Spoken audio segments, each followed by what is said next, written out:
Bonjour à tous.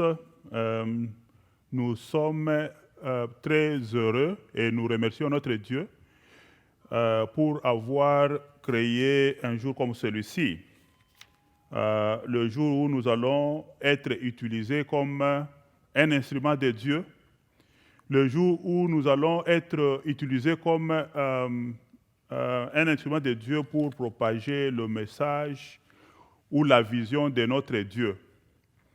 Avant que nous ne commencions, avant toute chose, permettez que je remercie Pastor Pita qui a voulu aussi permettre à ce que nous puissions être cet instrument utilisé de Dieu. Avant que nous commencions, nous allons prier. Prions. Père, au nom de Jésus, nous te bénissons, nous te glorifions parce que toi, tu as voulu que cette journée soit ainsi. Tu as permis, Seigneur, ô Dieu, que nous puissions être ton instrument. Nous voulons, Seigneur, ô Dieu, que pendant que nous parlons, que nous puissions écouter de toi, tous, et ceux qui écoutent et ceux qui parlent, puissions écouter de toi. Père, nous voulons, Seigneur, ô Dieu, dire ensemble, comme Samuel l'avait dit, parle Seigneur, ton serviteur écoute. Père, nous voulons t'écouter au nom de Jésus que nous avons prié. Amen. Amen.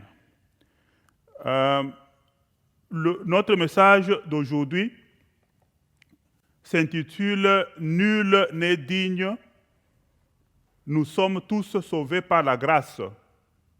Nul n'est digne, nous sommes tous sauvés par la grâce. Cela signifie, nous sommes aussi sauvés par notre Dieu, celui qui nous sauve. Il nous sauve pour que nous puissions être avec lui. Nul n'est digne, nous sommes tous sauvés par la grâce de notre Père. Le message, l'écriture d'aujourd'hui sera trouvée dans Luc chapitre 15, du verset 11 au verset 32.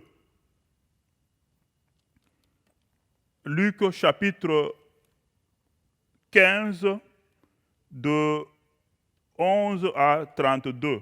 Je vais lire au nom de Jésus. Il dit encore, un homme avait 2 fils. Le plus jeune dit à son père, « Père, donne-moi la part de biens qui doit me revenir. » Et le père leur partagea son bien. Peu de jours après, le plus jeune fils, ayant tout ramassé, partit pour un pays éloigné, où il dissipa son bien en vivant dans la débauche. Lorsqu'il eut tout dépensé, une grande famine survint dans ce pays et il commença à se trouver dans le besoin. Il alla se mettre au service d'un habitant du pays qu'il envoya dans le champ garder les pourceaux. Il aurait bien voulu se rassasier des coups rouges que mangeaient les pourceaux, mais personne ne lui en donnait.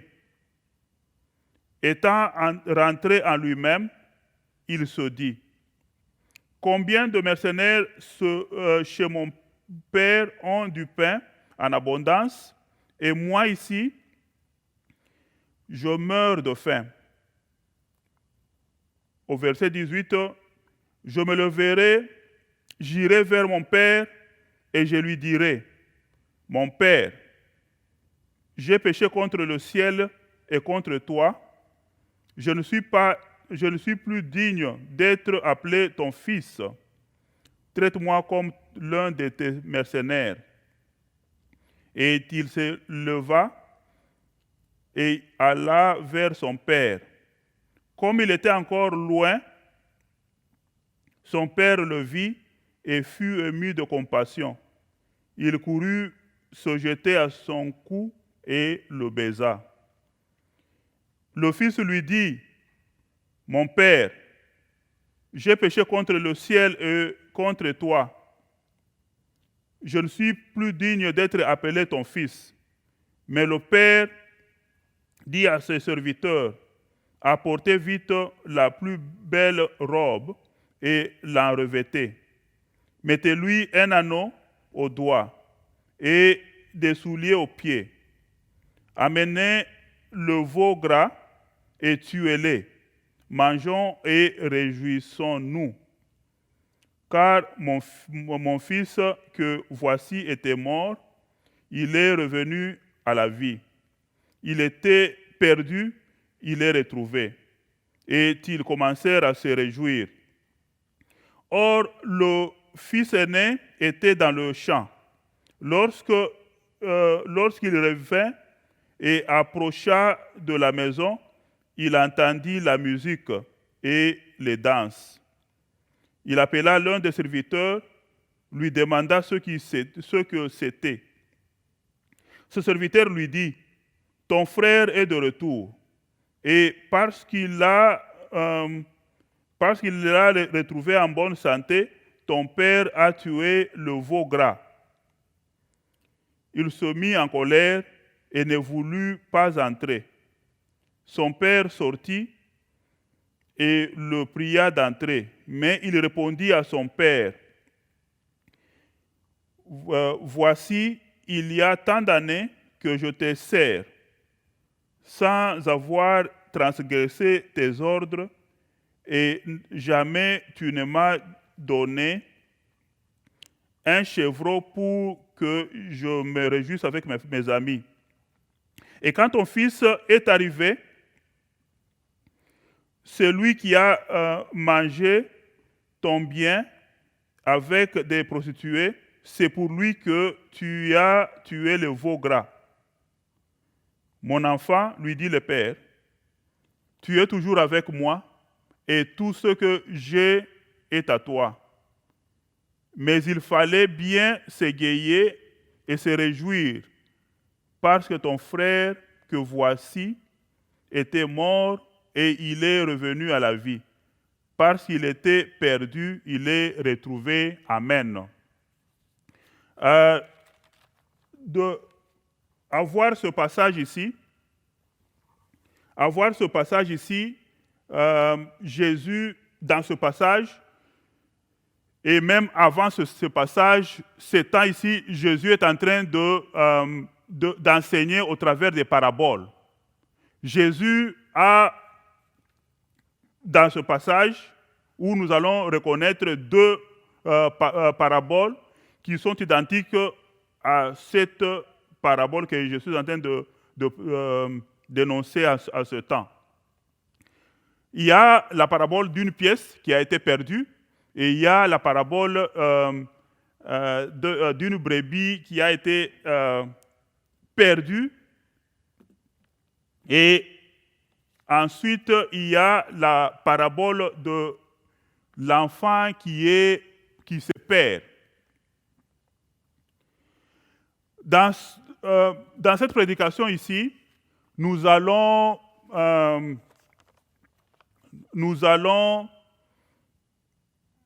étudier, nous voulons voir comment tout le monde, tous, personne n'est digne et nous sommes tous sauvés par la grâce de Dieu. Il n'y a pas de personnes qui sont extraordinaires, il n'y a pas de personnes qui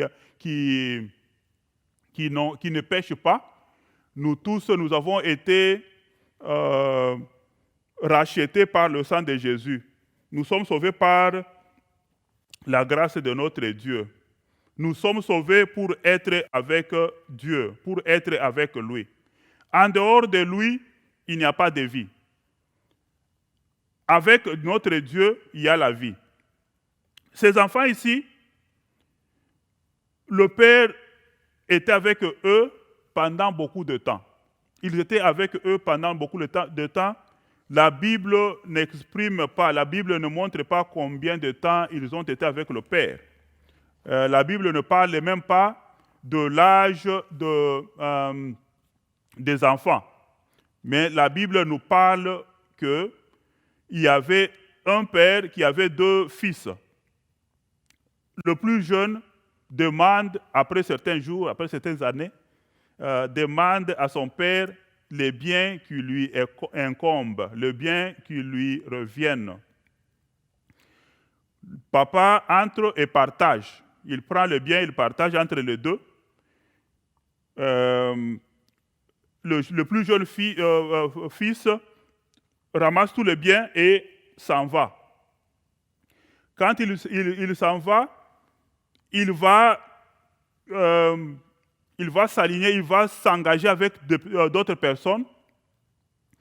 La Bible dit il s'est engagé avec des prostituées et il va dissiper l'argent ou le bien de son père.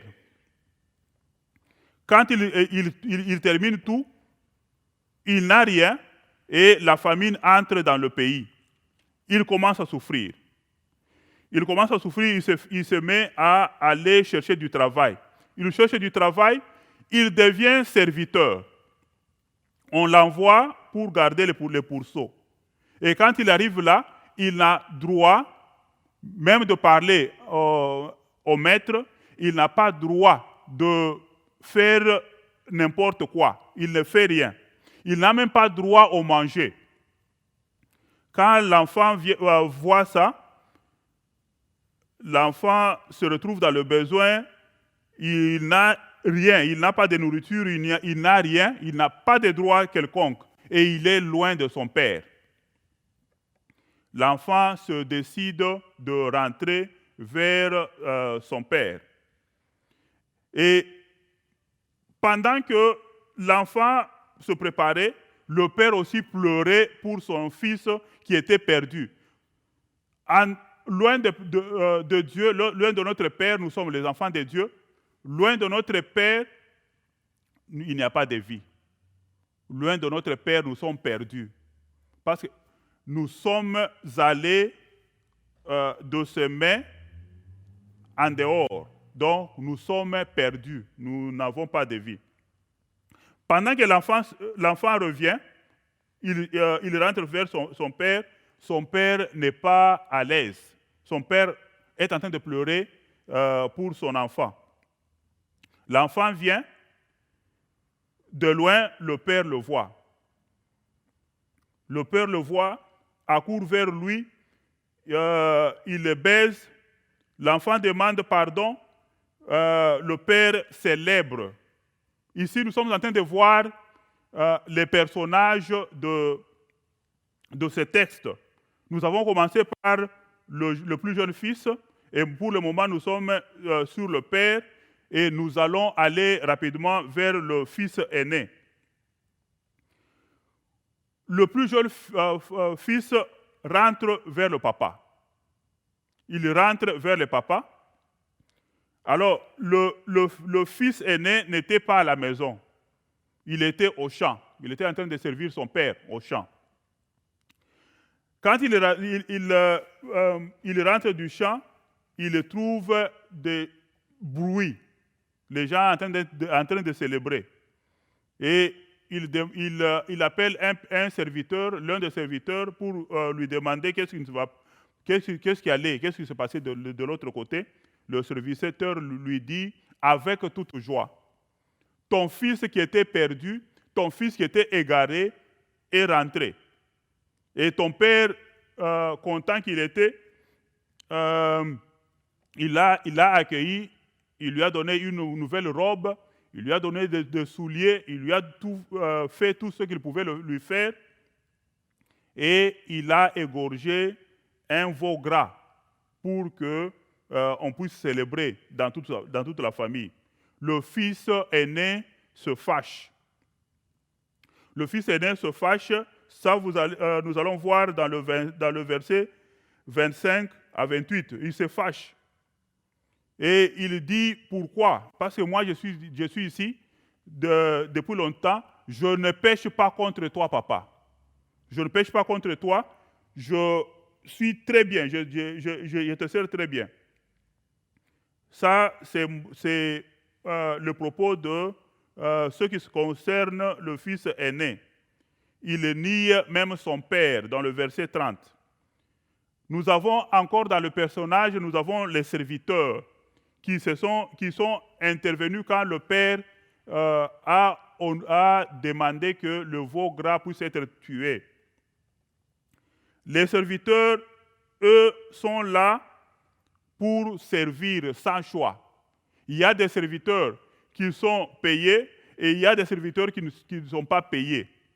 Les serviteurs ne prennent que des instructions. Ils prennent des ordres du Père. Il n'y a pas de choix. Ils ne font que supporter. Donc, ils reçoivent des ordres et cela suffit pour eux. Donc, ils sont là et ils sont toujours près du Père, le serviteur. Il y a encore un autre personnage que nous allons nommer le monde.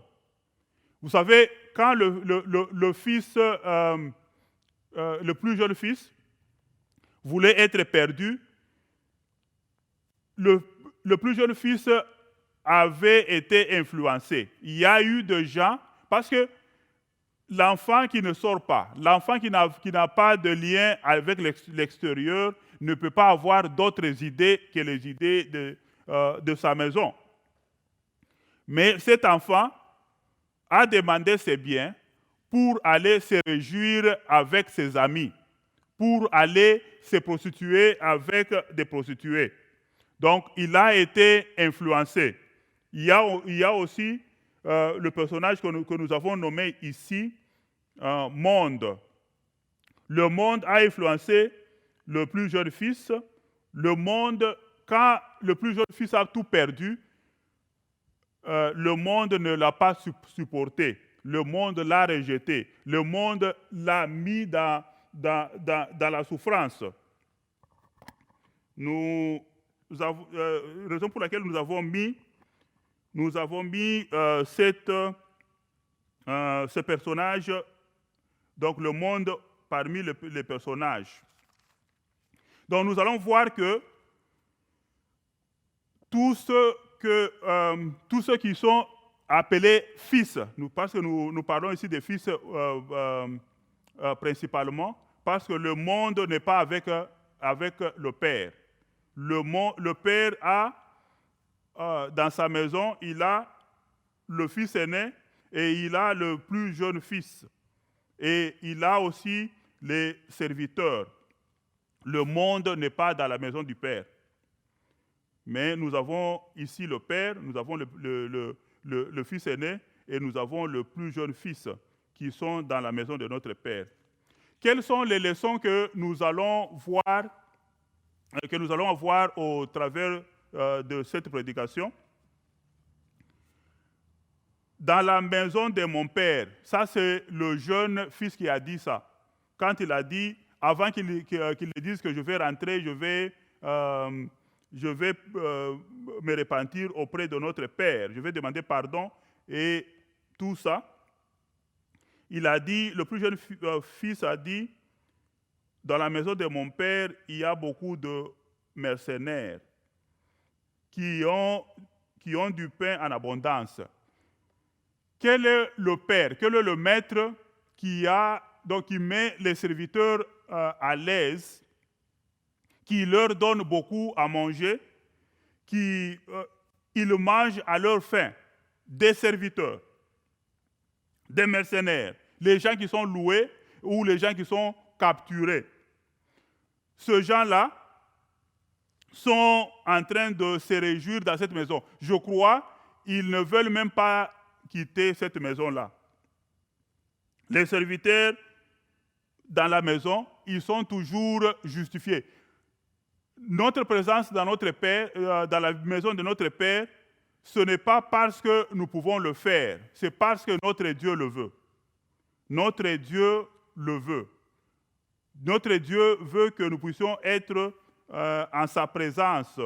C'est lui qui nous justifie. La Bible dit dans Psaume 32, verset 2, que Dieu seul justifie. Si Dieu te justifie, tu es juste. Mais si tu te justifies toi-même, tu es pécheur. Et tu deviens plus que pécheur parce que tu prends notre Dieu comme un menteur. Dans la maison de mon père, dans la maison de mon père, le père du plus jeune fils, il dit, il y a beaucoup de mercenaires. Il y en a beaucoup de mercenaires. Le nombre est illimité. Le nombre est plus grand qu'il ne peut donner le nombre. Mais il dit, tout le monde est satisfait. Il y a à manger, il y a à boire pour eux, il y a la joie, il y a l'amour dans cette maison. Et les serviteurs sont justifiés par leur maître. Nous devons attendre que nous puissions être justifiés par notre maître. Nous ne devons pas nous justifier de nous-mêmes. Le fils aîné s'était justifié. Il a même refusé d'entrer à la maison. Il a même nié la parenté de son père. Il a nié que son père était son père. Le fils aîné était content du départ de son père parce qu'il croyait que le vide que son frère a laissé, il va lui combler. Il va prendre tous les avantages que pouvait prendre son fils, son frère. Il était content et il s'est justifié de lui-même. Nous ne devons pas nous justifier. Au retour de notre petit frère, de notre jeune frère, il dit à son père, ce qu'il a préparé, que j'irai à mon père, je vais lui dire ceci, il dit, Père, je ne suis pas digne d'être appelé ton fils. Traite-moi comme l'un de tes mercenaires. Je ne suis pas prêt d'être appelé ton fils. Traite-moi comme l'un de tes mercenaires, et cela me suffira. Nous sommes tous censés servir le Père quand nous sommes en sa présence. Notre présence dans notre Père, nous sommes tous censés le servir. Nous sommes censés le servir. Même si vous êtes un enfant, même si vous êtes son fils, même si vous êtes sa fille, nous sommes dans sa présence pour le servir. Nous ne sommes jamais égaux à notre Père. Notre Père est notre Père, jamais nous ne deviendrons ses pères ou son Père. Jamais nous ne deviendrons égaux à notre Père. Ce Père ici, nous le représentons comme notre Dieu, celui qui nous a rachetés, celui qui nous a aimés, celui qui a fait que nous puissions nous aimer entre nous. Toi et moi, nous sommes les frères. Tu peux être le fils aîné de mon père. Tu peux être le frère aîné de ma famille, de mon père. Moi, le plus jeune, nous sommes des frères. Parce que nous sommes à la présence de notre Dieu, nous devons nous aimer entre nous-mêmes. La leçon suivante est que seul le Père justifie. Le Père justifie. Quand l'enfant vient vers le Père, le Père ne veut même pas entendre ce que l'enfant dira pour demander pardon. Le Père ne veut même pas entendre ce que l'enfant lui dit. Il l'a déjà justifié. Il le justifie avant qu'il ne parle. Cela peut se retrouver dans le psaume que nous avons cité, le psaume 32, où Dieu nous justifie. Le psaume 32, verset 2. L'un de notre Père, nous sommes perdus. Dès que nous allons loin de notre Père, nous sommes perdus et même nous sommes morts. Mais près de notre Père, nous avons la vie, nous avons l'espoir et nous sommes avec notre Dieu.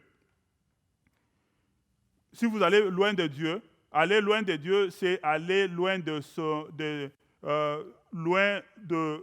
son commandement. Aller loin de son commandement, loin de sa volonté. Celui qui vit loin de la volonté de notre Dieu est loin de lui. Et étant loin de lui, il est perdu.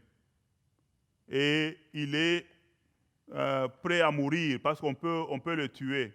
Il n'y a pas de sécurité loin de notre Père. Mais dans notre Père, il y a la sécurité, il y a la vie, il y a l'espoir. Une autre leçon que nous avons tirée là, c'est la parole du Père à l'enfant, au fils aîné. Le Père lui dit, dans le verset 31, où je vais lire, dans le verset 31 du chapitre 15 de Luc,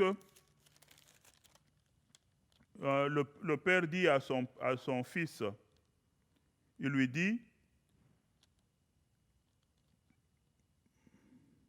dans le verset 32, je crois,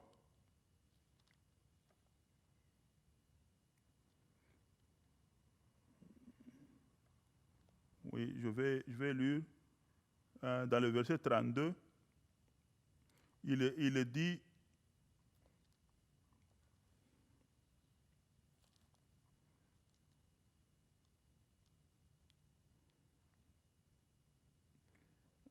il dit, tout ce que j'ai est à toi. Tout ce que j'ai est à toi.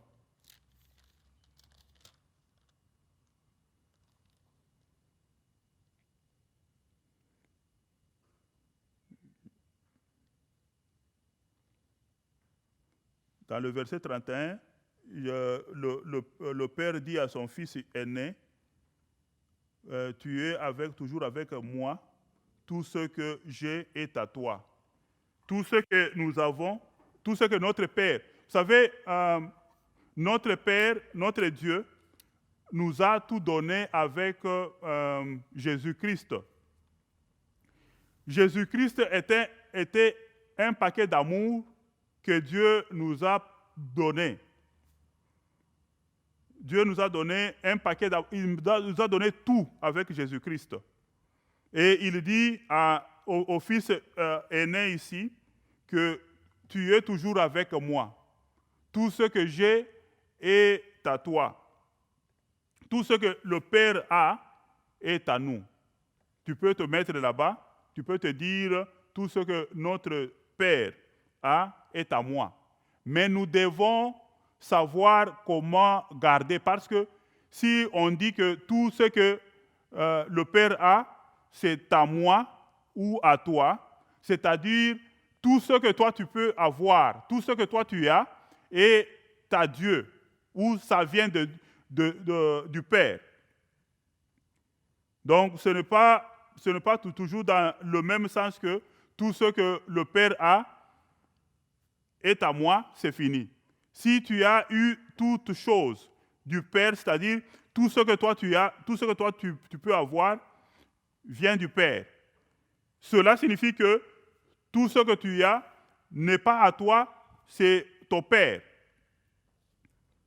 Tout ce que tu as appartient à ton Père. Si ça appartient à ton Père, tu es comme un responsable nommé. Tu es comme un manager de ces biens-là. Donc, si tout ce qui est au Père est à toi, et c'est-à-dire tout ce que toi tu peux avoir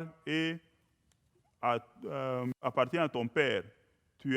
Donc tu es seulement un manager. Le fils aîné, même s'il n'avait pas montré son attitude, même s'il n'avait pas montré ses gestes, il avait des actions qu'il cachait. Il ne voulait pas, il n'aimait pas son frère. Il n'a pas voulu que son frère puisse rentrer. Il n'a pas voulu qu'on puisse célébrer donc pour le retour de son frère. Il n'a pas voulu ça. Il était beaucoup fâché. Il n'était pas pour cette action. Alors, donc la leçon finale où nous allons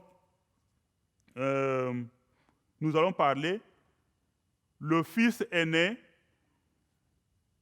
a même nié son père. Il a même nié son père, où il dit à son père, au verset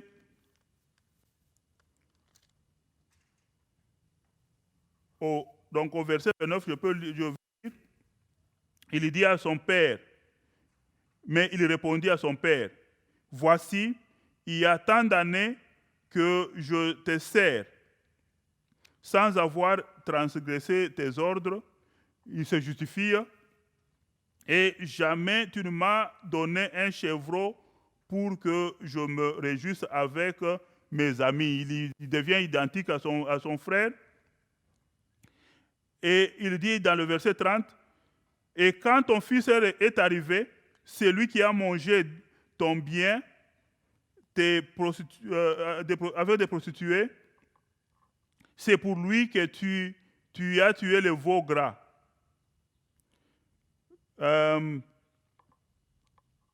Donc si nous allons voir aussi, nous allons voir de loin, il a même refusé d'entrer dans la maison. Il a refusé d'entrer dans la maison. Dans le verset 30, il dit, « Et quand ton fils est arrivé », il ne dit même pas « mon frère », il dit « ton fils à toi ». Il s'écarte de la parenté du père. Il refuse que le père soit son père. Il refuse que son père soit son père. Il dit, donc tu ne m'aimes pas moi, tu aimes beaucoup l'autre, parce que tu t'es adonné à lui. Pour moi, je croyais que comme il est parti pour du bon. Il ne reviendra pas parce qu'il a abusé de tes biens. Mais quand il rentre encore, tu le reçois encore et tu célèbres pour lui. Moi, je ne comprends pas ça. Je vois que tu es plus que son père que mon père. Donc, il nie que son père soit son père. Dans ce verset, et comme nous avons commencé là, dans cette prédication ici, nous avons nommé ça « Nul n'est digne, nous sommes tous sauvés par la grâce de Dieu ». Nous sommes tous sauvés par la grâce de Dieu. Dieu nous sauve, et quand Dieu nous sauve, il nous sauve pour que nous puissions être avec lui. Dieu nous sauve pour que nous puissions être avec lui. Nous tous, nous sommes pécheurs. Nul n'est juste. Jésus dit que nous tous, nous sommes sales. Et nous avons été lavés tous par le sang de Jésus. Dans ce passage, nous voyons que le jeune fils avait péché. Le fils aîné était resté intact, comme s'il n'avait pas de péché, mais il avait des péchés cachés. Les serviteurs sont des mauvaises personnes qui sont taillées pour accomplir la volonté du Père. Donc, de mauvaises personnes. Le jeune fils, pécheur. Le fils aîné, pécheur. Les serviteurs, pécheurs. Le monde, pécheur, et n'est pas même dans la maison du Père, n'est pas dans la volonté du Père. Donc, nous sommes tous pécheurs, et nul n'est digne, et tous nous sommes sauvés par la grâce de notre Dieu, afin que nous puissions rester avec lui. Nous remercions notre Dieu pour cette parole. Et nous avons terminé, nous allons prier. Père, merci Seigneur Dieu pour ta bonté, merci Seigneur pour ta parole, merci Seigneur pour ce temps que toi tu as disposé pour nous, Seigneur. Nous voulons, Seigneur Dieu, nous te remercions pour nous avoir parlé. Nous te remercions, Seigneur, parce que nous t'avons écouté. Merci, Seigneur Dieu, pour tout ce que toi tu as fait, Seigneur. Bénis la parole et celle-là, au nom de Jésus que nous avons ici prié. Amen.